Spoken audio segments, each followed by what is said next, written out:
श्री गंगवाल जी भगवान श्याम सुंदर के प्रिय सखा थे। आपकी बुद्धि अति गंभीर थी। आपने पुराण एवं धर्म ग्रंथों से ढूंढकर श्री राधिका जी की सखियों के नाम, ग्वाल वालों के नाम, गायों के नाम एवं ब्रज के गांवों के नाम भली भांति अलग अलग वर्णन किए। श्री राधा कृष्ण के विहार का जो अपार सुख समुद्र आपने अपने हृदय में धारण किया, सदा उसी रस में डूबे रहते थे। व्यर्थ एवं असत्य वार्तालाप कभी नहीं करते थे।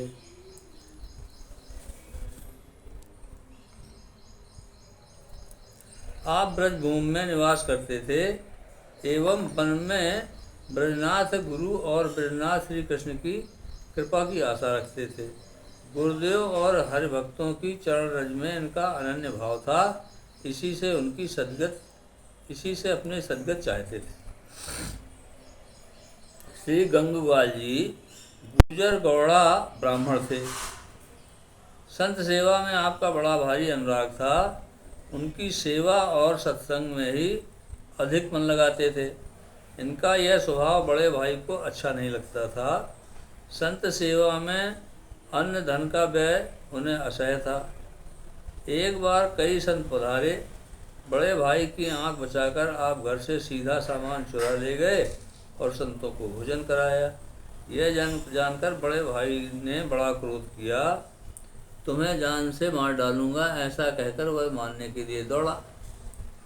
ये बड़ी जोर से भागे और एक कुएं में कूद पड़े। संत सेवा से संतुष्ट प्रभु ने अधर में ही इनको रोक लिया।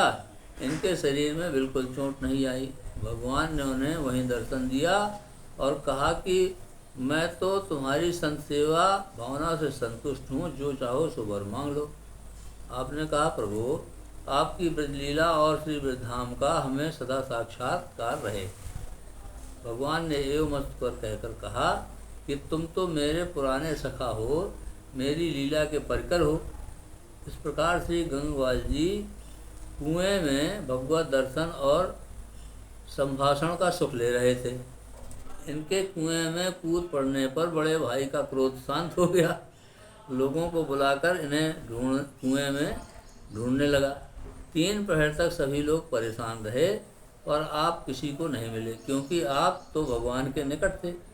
भगवान ने इन्हें सब प्रकार से संतुष्ट करके कुएं से उछाल दिया तो आप झट बाहर आ गए। आपके शरीर में अपार तेज, मन में परम संतोष था। बड़े भाई के प्रति उन्होंने स्नेह और कृतज्ञता व्यक्त की। इनके इस चमत्कार से घर के भाई आज सभी भक्त हो गए और संत सेवा करने लगे। आप निर्द्वंद होकर ब्रज महिमा और लीलाओं का गान करने लगे तथा पूर्व दृष्ट रूप से ध्यान में सदा मग्न रहने लगे। एक बार दिल्ली का बादशाह श्री वृंदावन आया। उसने इच्छा की कोई हमें सारंग राग सुनाए। लोगों ने कहा, वर्तमान समय में सारंग राग के सर्वश्रेष्ठ गायक श्री गंगवाल जी हैं। बादशाह की आज्ञा से सिपाही लोग बुलाने गए, परंतु आपने अस्वीकार कर दिया। तब वे जबरदस्ती आपको पकड़ कर लाए। उस समय आपके साथ वल्लभ नाम के एक गायक और थे।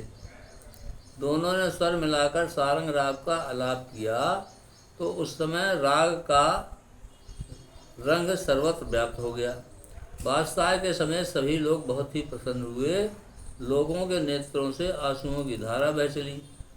रीझा हुआ बादशाह हाथ जोड़कर खड़ा हो गया और उसने प्रार्थना की कि आप हमारे साथ दिल्ली चलिए, परंतु श्री गंगवाल ने अस्वीकार नहीं किया और कहा कि ब्रजभूमि ही हमारा जीवन है, अतः मैं अन्यत्र नहीं जा सकता।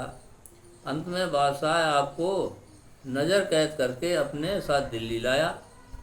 वहाँ आने पर भक्तवर श्री हरिदास जी तूंवर ने आपको छुड़वा दिया।